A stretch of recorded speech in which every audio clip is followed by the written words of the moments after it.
एक गांव में गौतम बुद्ध आकर शरण ली हुए थे।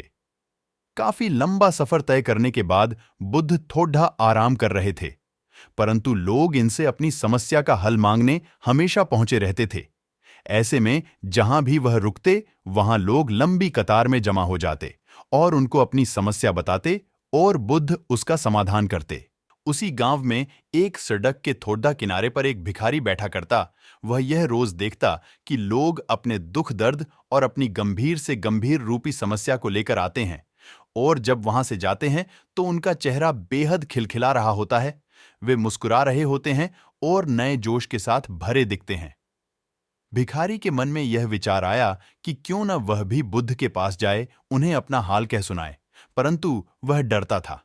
इसके बाद एक दिन गहरे चिंतन के बाद वह भिखारी बुद्ध के पास गया। लोग लंबी लाइन में खड़े रहते और एक एक कर अपनी समस्या का समाधान लेकर वहां से चले जाते। ऐसे में गौतम बुद्ध के चेहरे पर सदा मुस्कान रहती और वे हमेशा इसी तरह समस्या का हल बताते।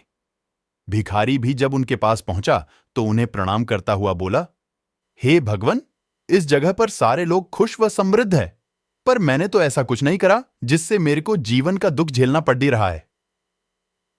फिर मैं इतना गरीब और निर्धन व्यक्ति क्यों हूं? इस पर बुद्ध बोले, तुम गरीब और निर्धन इसलिए हो क्योंकि तुमने आज तक सिर्फ मांगा है, किसी को कुछ दिया नहीं है। तो वहां खाड़ी डीढे लोग सब हैरान रह गए और सबके मन में यह सवाल उठने लगा कि यह गरीब किसी को क्या दे सकता है। इस पर गरीब भिखारी ने बोला कि भगवान, मैं खुद भीख मांगकर गुजारा करता हूं, भला मैं किसी को क्या दे सकता हूं? भगवान बुद्ध थोड़ी देर चुप रहे, फिर चुप्पी तोड़ ढाकर बोले कि तुम्हारे पास बहुत कुछ है देने को।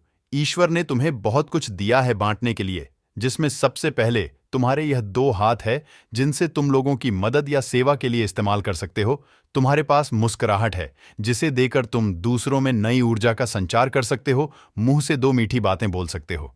ईश्वर ने जिसको यह 3 चीजें दी हैं, उसको कभी कोई निर्धन और दुखी नहीं कर सकता है। निर्धन होने का विचार तो सिर्फ हमारे मन में पनपता है। यह एक सिर्फ भ्रम है जिससे तुम्हें उभरना चाहिए और अपनी जिंदगी की नई शुरुआत करनी चाहिए।